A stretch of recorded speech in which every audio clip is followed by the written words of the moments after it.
আমন্ত্রণ জানাচ্ছি আপডেট সংবাদে। শুরুতেই জানিয়ে দিব গুরুত্বপূর্ণ শিরোনাম, এরপরেই থাকবে বিস্তারিত। লেবাননে অভিযানে গিয়ে ইসরায়েলি সামরিক যান উধাও। এদিকে যুদ্ধ শীঘ্রই হতে পারে বলছে ভারতের সেনাপ্রধান। আরও থাকছে চীনে 2 যুদ্ধ জাহাজের সংঘর্ষ। আরও জানিয়ে দিব 3 কারণে ভারতের প্রতি কঠোর ও চীনের প্রতি নমনীয় ট্রাম্প। সর্বশেষ জানিয়ে দিব 20 লাখ লিটার তেল সহ জাহাজ জব্দ করল ইরান। শুনছিলেন সংবাদ শিরোনাম, এখন বিস্তারিত। তার আগে অনুরোধ থাকবে ভিডিওতে একটি লাইক দিন এবং কমেন্টস করে জানিয়ে দিন কোন জেলা থেকে বা কোথা থেকে আমাদের সঙ্গে যুক্ত রয়েছেন। লেবাননে অভিযানে গিয়ে ইসরায়েলি সামরিক যান উধাও। দক্ষিণ লেবাননের সামরিক অভিযানের সময় ইসরায়েলি প্রতিরক্ষা বাহিনীর একটি সামরিক যান চুরি হয়ে গেছে। ইসরায়েলি গণমাধ্যমগুলোর প্রতিবেদন অনুযায়ী গাড়িটি এখন সম্ভবত শত্রু গোষ্ঠীর হাতে।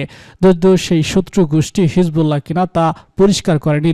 ঘটনাটি ঘটেছে লেবানন ভূখণ্ডের ভিতরে মুসাব দোয়াব এর কাছে। জানা গেছে সামরিক যানটিতে একটি মেশিন গান সহ অন্যান্য সামরিক সরঞ্জাম ছিল। প্রাথমিকভাবে ইসরায়েলি বাহিনী মনে করেছিল জাতিসংঘের শান্তিরক্ষী বাহিনী গাড়িটি নিয়ে গেছে। তবে তদন্তের পর নিশ্চিত হওয়া যায় যে এর সঙ্গে জাতিসংঘের কোনো সংশ্লিষ্টতা নেই। এরপরেই কর্মকর্তারা এই সিদ্ধান্তে পৌঁছান সম্ভবত শত্রুরাই গাড়িটি দখল করেছে। এই অভিযানের সময় 2টি স্বায়ত্তশাসিত যানের মধ্যে একটি উল্টে যায় এবং সেটিকে উদ্ধারের জন্য একটি স্ক্রিন প্রয়োজন হয়। সেনারা যখন সেটির পুনরুদ্ধারে ব্যস্ত ছিল তখন ঠিক সে সময় দ্বিতীয় গাড়িটিতে একটি ট্রেলারে তোলা হয় এবং সেটি লেবাননের আরও ভেতরের দিকে চলে যায়, এমনটাই দাবি করেছে ইসরায়েলি গণমাধ্যমের প্রতিবেদনে। যুদ্ধ শীঘ্রই হতে পারে ভারতের সেনাপ্রধান। পাকিস্তানের কিছু হলে অর্ধেক দুনিয়ার সঙ্গে নিয়ে যাবে ইসলামাবাদ। আমেরিকার মাটিতে বসে সম্প্রতি ঠিক এভাবেই হুঙ্কার দিয়েছে পাকিস্তানের সেনাপ্রধান। তার এমন হুমকির পরেই ভারতের সেনাপ্রধান জেনারেল উদ্দীপ সাম্প্রতিক একটি সতর্কবার্তার সামনে এসেছে। এই বার্তায় তিনি দেশের সশস্ত্র বাহিনীর পাশাপাশি বেসামরিক নাগরিকদেরও সম্মিলিতভাবে যুদ্ধের প্রস্তুতি নিতে বললেন। দ্বিবেদী সতর্ক করে বলেছে দেশের পরবর্তী শাসক সংঘাত হয়তো সাধারণের চেয়েও শীঘ্রই হতে পারে। সেই যুদ্ধে জয় পেতে সশস্ত্র বাহিনীর পাশাপাশি বেসামরিক প্রতিষ্ঠান ও সাধারণ নাগরিকদের সম্মিলিত প্রচেষ্টার প্রয়োজন হবে। সোমবার ভারতীয় গণমাধ্যম দ্য প্রিন্ট এর প্রতিবেদনে বলা হয়, গত 4 আগস্ট আইইটি মাদ্রাসে এক বক্তব্যে প্রধান এসব বক্তব্য দেন। তিনি বলেছেন, যুদ্ধ শীঘ্রই হতে পারে, সে অনুযায়ী আমাদের প্রস্তুত হতে হবে। এবার এই লড়াই আমাদের সবাইকে মিলে একসঙ্গে লড়তে হবে। সেনাবাহিনীর অতিরিক্ত মহাপরিচালক দপ্তর এই বক্তব্যের একটি ভিডিও প্রকাশ করেছে।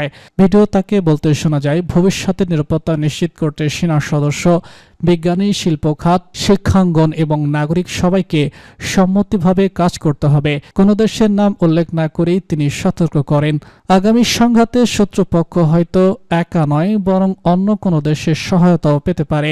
জেনারেল দ্বিপেত্রী অপারেশন সিঁদুর এর উদাহরণ টেনে বলেছে, এটি ছিল আরেকটি দাবা খেলার মতো যেখানে শত্রুপক্ষের পরবর্তী পদক্ষেপ অনুমান করা ঠিক ছিল। ক্রিকেটের উদাহরণ দিয়ে তিনি বলেছেন, যদিও টেস্ট ম্যাচ 4র্থ দিনে থেমে গিয়েছিল, তবে সংঘাত আরো অনেক দিন চলতে পারত। অভিযানের প্রসঙ্গে সেনাপ্রধান বলেছেন, এই ধ্বংসযোগ্য অভিজ্ঞতা দেখিয়েছে যে রাজনৈতিক আস্থা, স্পষ্ট নির্দেশনা এবং সমন্বিত জাতীয় প্রস্তুতি থাকলে ভারত যে কোনো বড় সংঘাত মোকাবেলায় সক্ষম। চীনে 2 যুদ্ধ জাহাজের সংঘর্ষ। সাগরে চীনের পিপলস লিবারেশন আর্মি নেভির একটি টাইপ 052D স্কোয়াডের সঙ্গে সংঘর্ষ হচ্ছে দেশটির কোস্টগার্ডের একটি যুদ্ধজাহাজের। এই ঘটনা ঘটেছে দক্ষিণ চীন সাগরের বাউন্স কৌশলে। জানা গেছে, ফিলিপাইন কোস্টগার্ডের একটি টহল নৌকাতে ভাড়া করার সময় নৌবাহিনী এবং কোস্টগার্ডের যুদ্ধজাহাজ দুটির মধ্যে সংঘর্ষের ঘটনা ঘটে। গণমাধ্যম নিউইয়র্ক জানিয়েছে, সংঘর্ষের ঘটনায় চীনা কোস্টগার্ডের জাহাজের উল্লেখযোগ্য ক্ষতি হয়। ফিলিপাইন সরকার প্রকাশিত ভিডিও ফুটেজে ধাক্কার মুহূর্তে স্পষ্ট করে ধরে পড়েছে। ঘটনার ভিডিও ফুটেজ অনুযায়ী ফিলিপাইনের কোস্টগার্ডের অপারেটর রেডিওর মাধ্যমে সহায়তা প্রদান দেন। বিশেষ করে চীনা কোস্টগার্ডের জাহাজে থাকা ব্যক্তিদের চিকিৎসা নিয়ে কথা বলতে শোনা যায় ফিলিপাইনের কোস্টগার্ডের অপারেটরদের। স্কারবোরো শেল একটি সমৃদ্ধ মাছ ধরার এলাকা।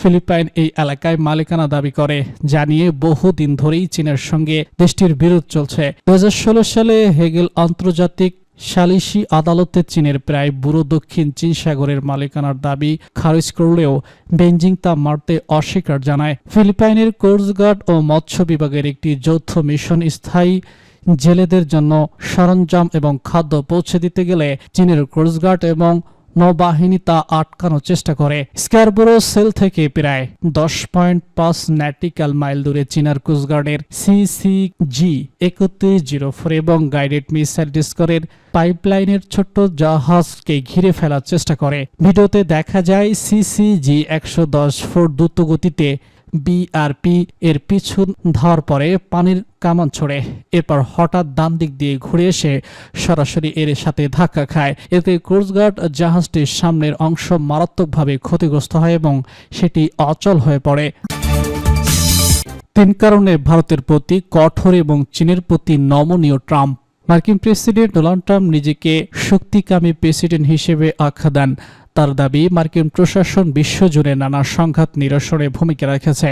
উদাহরণ হিসেবে Bharat, Pakistan, Thailand, Colombia, Israel, Iran এবং বর্তমানে রাশিয়া, ইউক্রেনের শক্তি প্রক্রিয়ার কথা বলা হয়। এসব দেশের মধ্যে সংঘাত নিরসনে মার্কিন কর্মকর্তারা অত্যন্ত যুদ্ধবিরতি সংক্রান্ত আলোচনায় যুক্ত ছিলেন বলেও প্রমাণ পাওয়া যায়। তবে ট্রাম্পের প্রকাশ্যে শান্তির দূত হিসেবে স্বীকৃতি পাওয়ার প্রবল ইচ্ছা অনেক সময় সংশ্লিষ্ট পক্ষের মধ্যে হস্তিদম্বি তৈরি করেছে বটে। পাক ভারত যুদ্ধ তেমনকি অস্ত্রসম্বিতে পড়তে পারে ভারত। দেশটি প্রকাশ্যে স্বীকার করেনি যে পাকিস্তানের সঙ্গে সংঘাত বন্ধে ট্রাম্পের কোনো ভূমিকা ছিল। এদিকে থাইল্যান্ডও জানায় তারা যুক্তরাষ্ট্র বা চীন কোনো দ্বিতীয় পক্ষের মধ্যস্থতা গ্রহণ করবে না। তবে পাকিস্তান এবং কলম্বিয়া প্রকাশ্যে ট্রাম্পকে ধন্যবাদ জানিয়েছে। ট্রাম্পের শান্তি প্রতিষ্ঠার আকাঙ্ক্ষা তার কূটনীতিকে খুব বেশি ফলপ্রসূ হয়নি এবং তিনি অর্থনৈতিক চাপ প্রয়োগের মাধ্যমে ভারত ও চীনের মধ্যে দেশকে মার্কিন স্বার্থকে নত করতে চান। চীনের সঙ্গে এই দ্বন্দ্ব শুরু হয় পাল্টাপাল্টি শুল্ক আরোপ দিয়ে। 2025 সালের প্রথম দিকে মনে করা হচ্ছিল এই শুল্ক যুদ্ধের শেষ নেই। বর্তমানে চীনা পণ্যের উপর যুক্তরাষ্ট্র প্রায় 55% শুল্ক কার্যকর, আর মার্কিন পণ্যের উপর চীনে প্রায় 32% শুল্ক বসানো হয়েছে। উভয় দেশের হাতে 12 আগস্ট পর্যন্ত সময় আছে নতুন সমঝোতার পৌঁছানোর জন্য, নইলে ভোক্তা এবং উৎপাদক উভয় বড় ক্ষতির মুখে পড়বে। যে চীনকে সব সময় ট্রাম্প বলেছিলেন বিশ্বের ইতিহাসের অন্যতম বড় চোর, এখন তারাই প্রতিদিনই নবম সুরে কথা বলছেন তিনি। সম্প্রতি ট্রাম্প বলেছেন তার আরোপিত 145% শুল্ক অধ্যাত্মিক ছিল এবং চীনের সঙ্গে ভালো চুক্তি সম্ভব।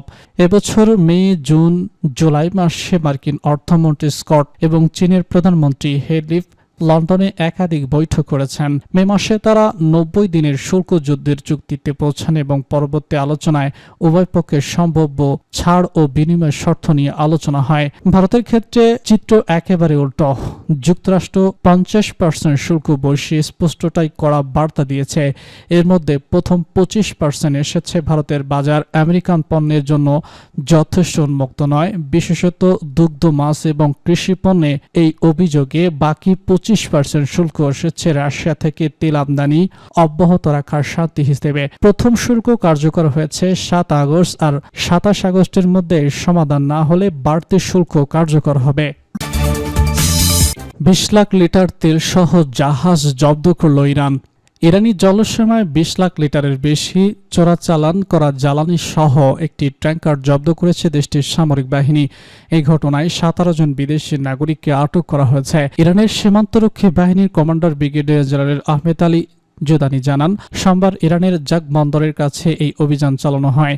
নৌবাহিনীর সহায়তায় সীমান্তরক্ষীরা একটি তেলের ট্যাঙ্কার আটক করে যাতে বিপুল পরিমাণ চোরাচালান করা জ্বালানি তেল ছিল। তিনি আরো বলেন, গোয়েন্দা তথ্যের ভিত্তিতে হুরগোদান প্রদেশের সীমান্তরক্ষী জানতে পারেন যে একটি বড় চোরাচালানকারী চক্র কুজ-ই-মুবারক থেকে 23 মাইল দূরে ফিনিক্স নামের একটি ট্যাঙ্কার করে বিপুল পরিমাণ তেল প্রচারের চেষ্টা চলছে।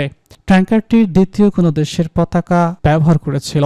দ্রুত অভিযান চালিয়ে সেনাবাহিনীর সঙ্গে সমন্বয় করে ট্যাঙ্কারটি আটক করা হয়। তল্লাশির পর ট্যাঙ্কারটি থেকে 20 থেকে 3,755 লিটার চোরাই তেল জব্দ করা হয়। জব্দ করা জ্বালানির বাজার মূল্য প্রায় 760 বিলিয়ন ইরানি রিয়াল। এই ঘটনায় জড়িত সন্দেহে 17 জন বিদেশি নাগরিককে গ্রেপ্তার করা হয়েছে এবং তাদের দামেস্কের সংশ্লিষ্ট কর্তৃপক্ষের কাছে হস্তান্তর করা হয়েছে। জেনারেল গোদামি জানান, সীমান্তরক্ষী বাহিনী স্থল এবং সমুদ্র উভয় সীমানাতেই চোরাচালানকারীদের বিরুদ্ধে কঠোর ব্যবস্থা নিচ্ছে।